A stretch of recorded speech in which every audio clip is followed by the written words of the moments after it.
is to roll back those structures of oppression in order to empower people all over the world to take control of their own lives.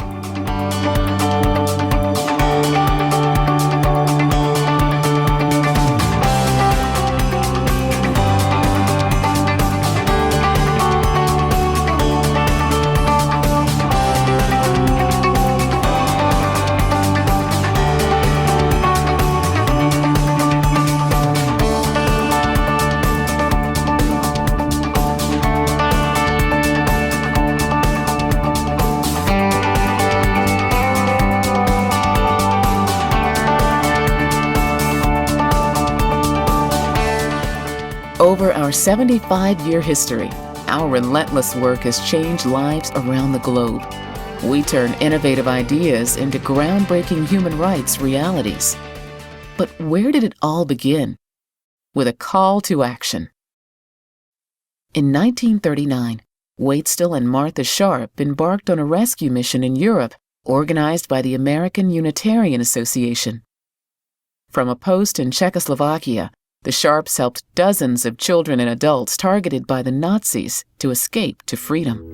On March 15, 1939, the Nazis moved in and took the country. Trains were stopped, everything was in the country was stopped. I was going to put extraordinary effort into, and money if I had it, into getting those people out. The Unitarian Service Committee, officially established in 1940, grew out of that original mission. The organization opened offices in Lisbon, Marseille, Geneva, and Paris to provide assistance, medical care, clothing, and other services for refugees. The minute we got acquainted with the Unitarian Service Committee, things got just easier and hopeful.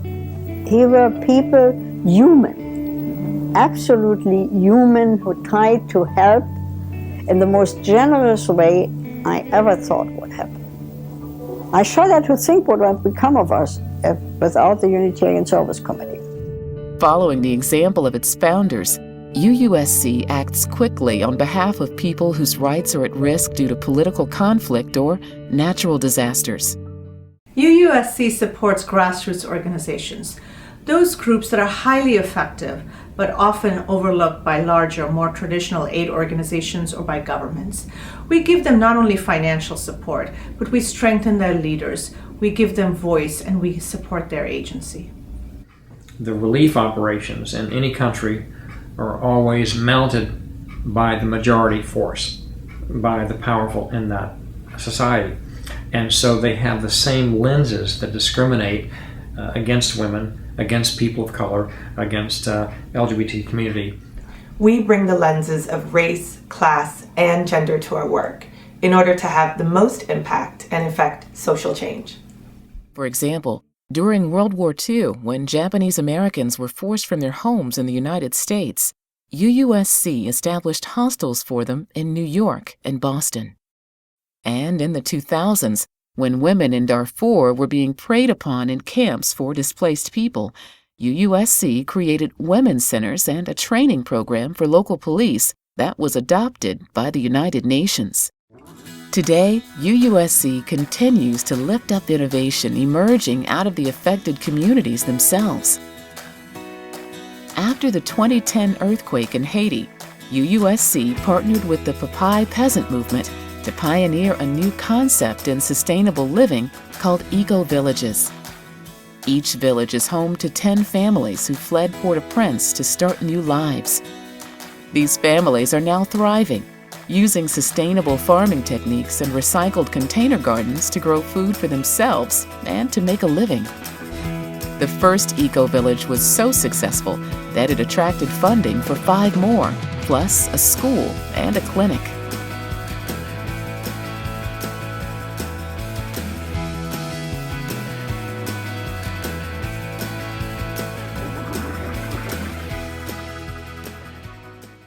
As critical as recovery work is, UUSC believes we must dig deeper into the roots of injustice and dismantle oppressive policies to create a better world for all.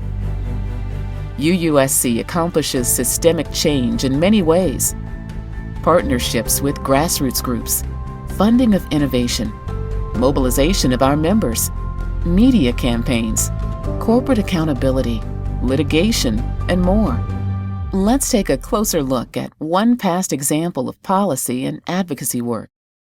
In the 1970s, UUSC supported grassroots empowerment of Salvadorans during their civil war. In response to the atrocities, UUSC sponsored fact-finding congressional delegations to El Salvador, the first by a private agency, that were instrumental in changing U.S. policy in Central America. It started with an electrifying visit from Father Drinan, a member of Congress. And Oscar Romero, we sat in his little room, and we said, "What can we do?"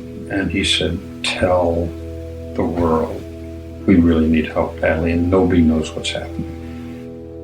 Over 30 members of Congress, both houses, we had 3 senators. It increased my anger because I actually saw it and saw the waste and saw the misdirectedness of it. There's just no doubt that a trip of this nature is exceedingly valuable.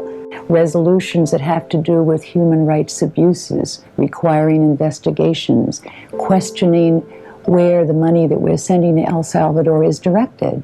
I mean, is it directed to really helping with the development of the country? Is it economic development? Does it go to the people?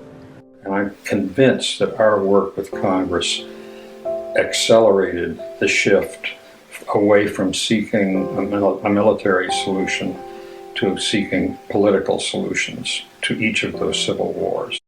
Human rights are the moral glue that brings all this world together. And the Service Committee has collected substantial resources over the years. It has invested these resources wisely in the advancement, if you will, of human rights. And that I think that this goes back to the roots of Unitarianism, and that it has made the Unitarians highly regarded in this country and around the world.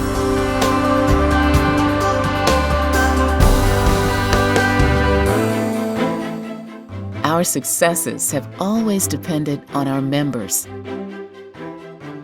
Around the world and throughout our 75 years, members have organized clothing collections, provided nursing care, offered time and expertise, and more. In 1994, UUSC created Just Works, a robust service learning program. In the United States, UUSC volunteers helped rebuild the Gulf Coast after Hurricane Katrina. Over 2,000 volunteers repaired more than 2,300 homes in New Orleans and Biloxi. Today, UUSC continues this rich tradition of service together with the Unitarian Universalist Association through the UU College of Social Justice. At the heart of our service learning and justice journeys is our conviction that the most important service we can offer is our work for justice wherever we live. By ensuring that our local partners, those most acutely aware of the challenges they face, lead the work, UUSC volunteers become true collaborators with our human rights partners. But how do we know we're successful? Well, in 3 ways, because from the very beginning of every project, we articulate clear expected outcomes. Secondly, we engage in a systematic process of impact assessment. And finally, and most importantly, we learn from our mistakes. That's why, dollar for dollar, UUSC is the best human rights investment you can make. And that's also why Charity Navigator gives us 4 stars, the highest rating it can give for transparency and efficiency. For 75 years, justice and compassion have compelled so many people to take action with UUSC. You have made our work possible. Just as Martha and Waitstill Sharp answered the call so many years ago, you are answering the call today. The call to build a world free from oppression and injustice, where all can realize their full human rights. Join us today and for the next 75 years as we continue to transform human rights ideals into everyday realities.